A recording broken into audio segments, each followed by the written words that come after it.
তোমাদের কাছে আজকে সিপিএনের একটা দালাল তার কথাগুলো শোনাবো। সিপিএন পার্টি যখন ছিল, সিপিএন পার্টি থেকে প্রচুর টাকা পয়সা লুটপাট করেছিল। তারপরে সিপিএন পার্টিরা যখন আমাদের পশ্চিমবাংলা থেকে মুছে যায়, তারপরে তৃণমূলে যোগ দিয়েছিল।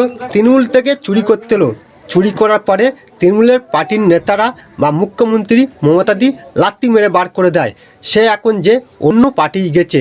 তারপরে আমাদের বিধায়ক বাপি হালদারের নামে, সমীর জানার নামে কি কথা বলতেছে, ওর কথাগুলো শুনুন। বাপি হালদার আর সমীর জানা সব লুটে খায়, আমরা দেখি রঙ্গ। পিসি ভাইপো গিলে খেলো গোটা পশ্চিমবঙ্গ। তোমরা কিন্তু চোরটা কি কথাটা বলেছে তোমরা অলরেডি শুনেছো। এবার চোরের আমি বলতেছি, তোমরা সবাই মিলে শোনো। আরে চোর বাপি হালদার আর সমীর জানা যে হারে কাজ করেছে, তোরা 34 বছর সে কাজটা করিসনি। তারপরে তোরা যেই দলে যোগটা দিয়েছিস, ওই দলটাও তোরা ধ্বংস করে দিচ্ছিস। ওই পার্টি আজও তোমাদের কোনো জায়গায় কাজ করে নে, বুঝতে পেরেছিস চোর।